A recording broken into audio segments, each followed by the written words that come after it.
moi, ça me ferait très mal qu'on qualifie M. Laurent Gbagbo de panafricaniste. Et moi-même, je pensais qu'il était panafricaniste quand il était à l'opposition, à travers les discours qu'il tenait. C'était un monsieur que j'admirais beaucoup à travers les discours qu'il tenait. Mais une fois que je l'ai vu à l'œuvre, à l'action, donc ça me fera sourire d'entendre que M. Laurent Gbagbo est un panafricain.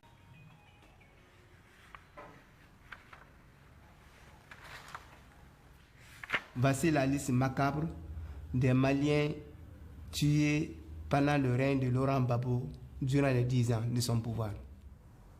Agachek Oumar, né en 1985 de nationalité malienne.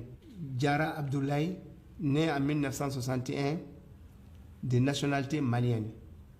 Ibrahim Amadou Ouedraogo, né en Modoun Diaye, 1982 de nationalité Mohamed Kamara, Jean-Pierre Zoungrana, Mamadou Bari, Abdoulaye Konaté, Fatoumata Bari, Philippe Nana, Amadou Dembélé.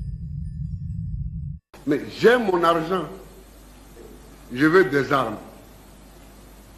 J'ai acheté des armes là où je pouvais en trouver avec des sociétés privées dont une se trouve être en Angola. Et j'ai acheté des armes et je continue à en acheter. Et elles continuent à venir.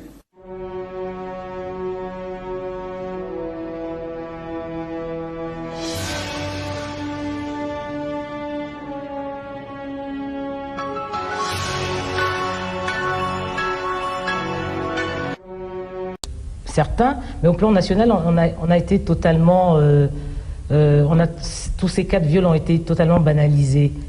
Est-ce que ce n'est pas assez regrettable de banaliser aussi des actes aussi répréhensibles que le viol, surtout le viol des femmes? C'est vrai, mais il faut dire que ces cas de viol se sont produits dans un contexte politique assez spécifique. Et voilà. Mais oui, mais est-ce qu'on doit tenir compte de l'appartenance politique d'une violée? Ce n'est pas ça le problème. Le problème, ce n'est pas l'appartenance politique de la violée. Le problème, c'est pourquoi les gens manifestaient. Est-ce que vous voyez? Pourquoi les gens manifestaient? Et à quel moment ces viols-là se sont produits? Et c'est ça. Et dans la mesure où les Ivoiriens désapprouvaient totalement les raisons de ces manifestations. Je ne sais pas si je me fais bien comprendre. Il y a eu l'amalgame politique, il y a eu la désapprobation de la population. Cela fait qu'aujourd'hui, les enquêtes se déroulent, mais que, les gens se disent un peu, c'est peut-être un peu eux-mêmes qui ont cherché cela. C'est peut-être un peu eux-mêmes qui ont cherché cela.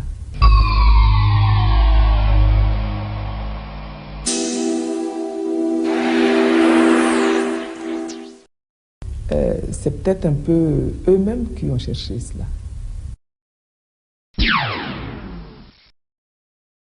Confisquer tous les médias. Qu'est-ce que vous voulez qu'on fasse? Il a un carteron de militaires qui règne sur le pays, qui sème la terreur. Et les Ivoiriens ont peur.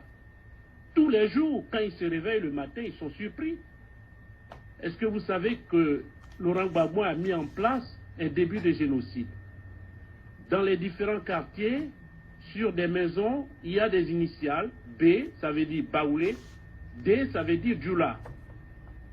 Et le lendemain, on vous retrouve mort dans un caniveau quelque part, sommairement exécuté. C'est ça la réalité en Côte d'Ivoire aujourd'hui. Est-ce que vous savez qu'il y a 1000 personnes qui sont détenues dans les geôles de Laurent Gbagbo? Est-ce que vous savez qu'il y a au moins 2000 personnes qui ne peuvent pas sortir du pays parce qu'ils ont leur nom à l'aéroport? Ils sont recherchés. Pourquoi? Parce qu'ils n'ont pas voté pour Laurent Gbagbo. C'est ça la démocratie. La démocratie, c'est un comportement. C'est le respect de la différence. C'est le respect de l'autre. Il y a un déni de démocratie aujourd'hui. Si véritablement on n'en tient pas compte pour sanctionner Laurent Gbagbo, qu'on tourne en rond, eh bien, il ne faudra plus faire d'élections en Côte d'Ivoire. Nous avons inculpé commandant Seka Yapo Anselme pour enlèvement et assassinat. Nous avons inculpé le général Dogo Blé, le lieutenant-colonel Kate Nyatoa et le capitaine Sakanoko Mori, l'ex-officier adjoint du SECOS, qui a été arrêté dans cette procédure d'enquête pour rechercher les assassins du général Guy Robert. Dans son audition, le commandant CKCK avait déclaré que c'est le général Dogo Blé, qui était colonel au moment des faits, qui avait arrêté le général Guy Robert à la cathédrale au Plateau. Et quand il est arrivé sur le lieu de l'arrestation, le commandant CK Anselme a demandé à Dogo Blé de lui remettre le général Guy, ce qui fut fait. Il a ensuite conduit le général Guy vers la corniche. Il a exécuté et a abandonné le corps sur le lieu.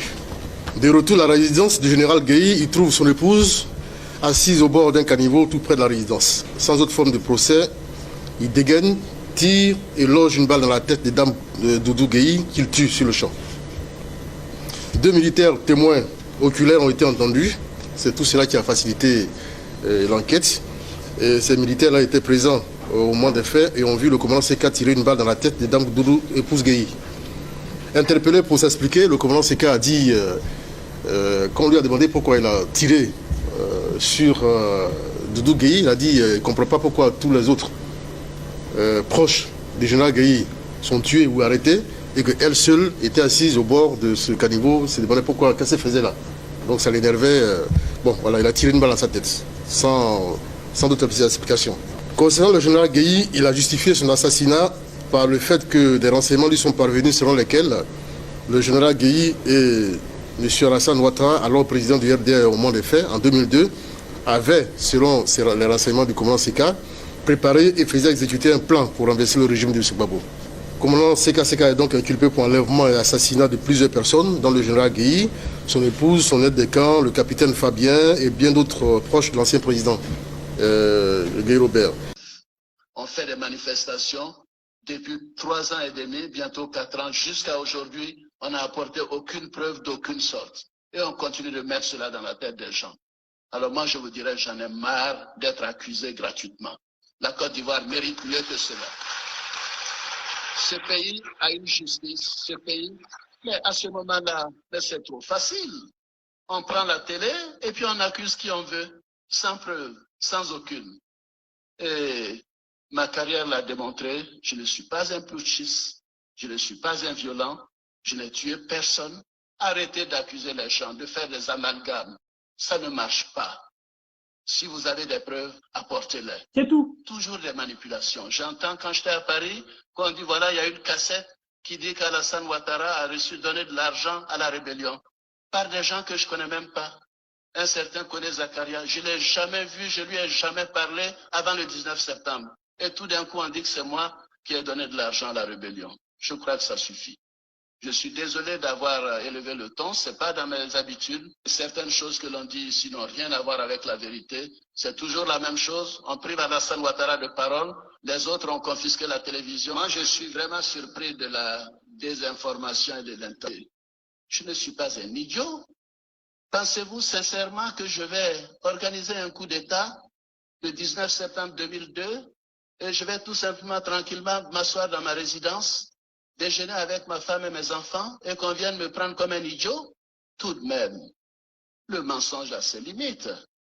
Si Alassane Ouattara avait organisé le coup d'État du 19 septembre 2002, vous croyez que je serais chez moi et qu'on a envoyé des gens pour m'assassiner? Que j'ai entendu à la radio et j'ai été informé au téléphone de l'assassinat du général Gueye, à qui certains avaient parlé à sa femme, certains avaient parlé à sa femme 2 heures avant, mais malgré cela, je suis resté chez moi parce que je n'avais aucune crainte, parce que je ne me reprochais rien, parce que je n'avais rien fait. Et voilà que quelques heures après, un escadron arrive devant mon portail, et heureusement, nous avons pu nous rendre à l'ambassade d'Allemagne. Alors je crois que quand même les honnêtes citoyens comprendront qu'on ne peut pas organiser un coup d'État, organiser une rébellion, s'asseoir ce soir et se faire assassiner. Donc il vous a financé pour cette campagne de 2002 ou pas? 2002? Quelle campagne? Il n'y avait pas de campagne électorale en 2002. Je parle de campagne militaire. Cette rébellion, qui l'a financée? Je ne crois pas que ce soit de la nature de M. Alassane Dramane Ouattara de financer des rébellions. Il avait un parti politique, c'est un homme politique. Voilà, le RDR. Donc, il avait plus à financer son parti que de financer une campagne militaire. Il a déçu beaucoup d'Ivoiriens. Parce que ce que les Ivoiriens attendaient de lui, c'était véritablement des gestes de réconciliation. Et ça permet même de douter de la sincérité de la rencontre qu'il a pu avoir avec le chef de l'État, le président Alassane Ouattara. Nous allons y venir. Lorsqu'on voit un peu les actes qui ont été posés depuis l'aéroport jusqu'à cette décision de divorce, la rupture avec les évangéliques, la rupture avec le Front populaire ivoirien, on a le sentiment que le président Gbagbo est venu véritablement avec beaucoup de rancœur et qu'il est dans une logique de règlement de compte. Il n'a pas su poser les actes attendus par les Ivoiriens. Il n'a pas su poser les actes attendus par les militants du Front populaire ivoirien. Et on ne sait pas où il va. Je veux penser que je ne faisais plus partie de son schéma politique, mais parce que j'avais atteint un niveau qu'il considérait comme un niveau concurrent. Et qu'il le considérait comme une menace à son leadership, au fait qu'il veut être le seul qui brille au sein de notre grande famille politique et que toutes les autres têtes doivent être coupées et tout le monde doit se soumettre pour qu'il émerge tout seul. Et je crois que c'est cela la dérive autocratique, voilà, le culte de la personnalité. Et je crois que c'est tout cela qui fonde véritablement l'inimitié qu'il entretient à l'heure actuelle avec moi. Lorsqu'on perd le pouvoir, c'est parce qu'on n'a pas été à la hauteur du défi qui était posé. Ce n'est pas une fatalité. Notre intelligence, notre vision tactique, nous n'avons pas pu trouver la bonne posture, les bons actes, parce que certains réclament la libération des prisonniers, mais n'adoptent pas la posture qui peut encourager à la libération des prisonniers. Il faut être cohérent.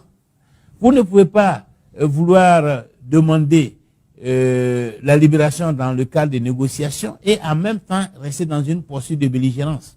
S'il n'y a pas de cohérence, celui qui est en face de vous est obligé d'avoir une autre attitude.